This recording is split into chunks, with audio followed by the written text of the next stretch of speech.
ठीक है जेंटलमैन, इसमें नेक्स्ट क्वेश्चन क्या है सेकंड, यहां पर देखिए क्वेश्चन दे दिया, if a comma b comma c belongs to real number. Gentleman ABC किसका मेंबर टेकन करना है, रियल नंबर का सदस्य है।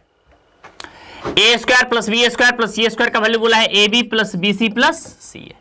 तो क्वेश्चन में क्या पूछा है सुनिए और बताइए अच्छे से। क्वेश्चन पूछा है देन जेंटलमैन पूछ रहा है ए बी सी और डी, A B C D 4 options है। कितने ऑप्शंस है, 4। इसमें से कौन सही है ये आपको बतलाना है, ठीक है ना। कुछ नहीं करना है जेंटलमैन, आप क्लास 9th में एक फॉर्मूला पढ़ेंगे, उसको याद करना होगा, थोड़ा सा ध्यान से देखिए समझ में आ जाएगा। देखिए यहां पर सबसे पहले क्या रिलेशन दे दिया वो देख लीजिए, जो भी रिलेशन दे दिया उसको गिवन करके नोट कर लीजिए। बताइए जेंटलमैन आप क्या पढ़े थे, जेंटलमैन क्या दिया बताइए तो, कि sir a square plus b square plus c square, a square plus b square plus c square. Gentleman यहां देखिए, ठीक है, तो right side plus a b, अगर लेफ्ट साइड ले आएंगे तो आप क्या लिखेंगे, minus a b, plus b c को लेफ्ट साइड ले आकर के माइनस बी सी, और प्लस सी को लेफ्ट साइड लाकर क्या लिखेंगे, माइनस सी इक्वल टू 0। ठीक है, जेंटलमैन आप क्या पढ़े थे कि sir a plus b plus c के होल स्क्वायर का क्या था formula, a square plus b square plus c square plus 2ab चाहिए। क्या चाहिए जेंटलमैन, 2ab, तो जाकर के फॉर्मूला पे सेटिंग हो जाएगा। जेंटलमैन ab के बगल में कोएफिशिएंट चाहिए 2 और 2 मेरे पास नहीं है, तो जो चीज चाहिए वो नहीं है, तो क्या करें उसका बैलेंस करने के लिए उसी टर्म से मल्टीप्लाई उसी टर्म से डिवाइड करेंगे। तो हम इस इक्वेशन में क्या करने वाले हैं जेंटलमैन बताइए तो, आप 2 से मल्टीप्लाई 2 से डिवाइड, देखिए प्रत्येक टर्म में 2 से मल्टीप्लाई कर दीजिए, 2 के स्क्वायर से multiply 2a square plus 2b square plus 2c square minus 2ab minus 2bc minus 2c है। ठीक है, थोड़ा अच्छे से देखिए और बताइए, आप देख भी सकते हैं सारे टर्म से 2 कॉमन हो जाएगा, 2 कॉमन लेकर आप कैंसिल कर सकते हैं।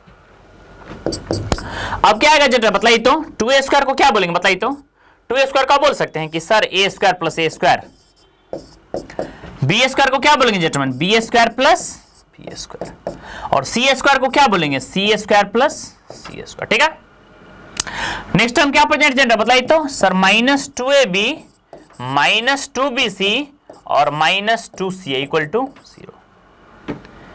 जेंटलमैन थोड़ा सा याद कीजिए, आप क्लास 9th में कुछ फार्मूलास पढ़े थे, याद दिलाना चाहेंगे हम एक बार, याद कीजिए। देखिए हम डिफरेंट कलर से अंडरलाइन करते हैं कि sir a square plus b square minus 2ab, बोले जेंटलमैन इतना क्या फॉर्मूला पढ़े थे, a square plus b square minus 2ab। बताइए क्या पढ़े थे फॉर्मूला, आप पढ़े थे कि sir a square plus b square minus 2ab equal to a minus b का होल स्क्वायर। ठीक है, फिर आइए फिर डिफरेंट कलर से मेंशन करते हैं, देखते रहिए।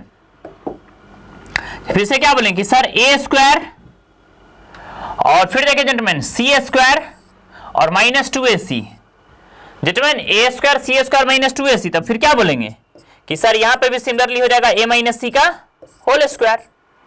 अब फिर बोलिए जेंटलमैन रेस्ट क्या बच गया, अब क्या बोलेंगे रेस्ट पार्ट कि sir B square plus c square और माइनस 2bc, तो क्या होगा जेंटलमैन बताइए तो, b माइनस सी का होल स्क्वायर। ठीक है, इक्वल टू 0। जेंटलमैन इस 2 से तो क्रॉस मल्टीप्लाई करेंगे तो आप एलिमिनेट कर सकते हैं, वो 0 ही हो जाएगा। तो फाइनली क्या आएगा आपके पास, क्या बोलेंगे कि सर सर्कुलर टर्म है a माइनस बी का whole square plus b minus c का whole square plus c minus a का whole square. Gentleman simple logic है कि एनी स्क्वायर फंक्शन, कोई भी स्क्वायर फंक्शन का वैल्यू 0 तभी होगा जब वो नंबर 0 हो जाएगा। मींस सपोज दैट मान लीजिए कभी आपके पास दे दिया कि a square plus b square plus c square equal to 0, तो जेंटलमैन ये तभी पॉसिबल होगा इफ एंड ओनली इफ जब a इक्वल टू भी 0 हो।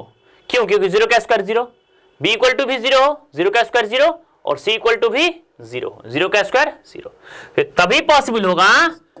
नोट कर लीजिएगा, इफ एंड ओनली इफ, ये कब पॉसिबल होगा जेंटलमैन, जब a इक्वल टू भी 0 हो जाए, कॉमा b इक्वल टू भी 0 हो जाए, और थर्ड में c इक्वल टू भी 0 हो जाए। आप देख सकते हैं कि सर a का वैल्यू 0, तो 0 का स्क्वायर 0, यहां भी 0 का स्क्वायर 0, यहां भी 0 का स्क्वायर 0।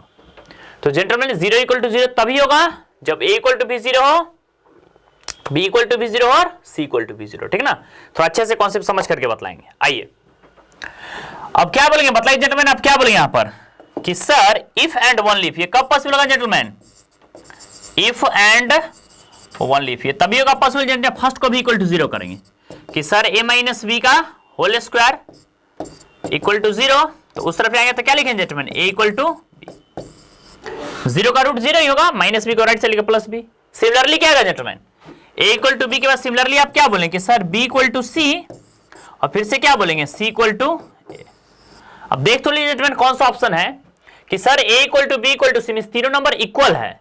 देखिए जेंटलमैन आप क्या बोलेंगे कि sir a equal to b equal to c, ये कब पॉसिबल होगा जेंटलमैन, देखिए यहां पर भी है दोनों सेम, दोनों में थोड़ा सा डिफरेंस है।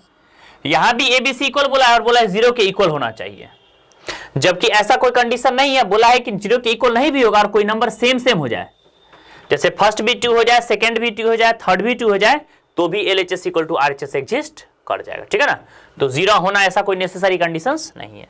तब क्या बोलेंगे फाइनली कि सर ये तभी पॉसिबल होगा जब तीनों नंबर्स इक्वल हो जाएगा, तो A equal to b equal to c, क्योंकि आप देख रहे हैं कि A B के इक्वल है, B C के इक्वल है और C A के इक्वल है, मींस तीनों नंबर जो है A B C आपस में इक्वल, ठीक है ना। तो बिल्कुल समझने वाला क्वेश्चन था, थोड़ा अच्छे से समझ करके फटाक से इसको नोट कर लीजिए, फटाक से नोट कर लीजिए जेंटलमैन।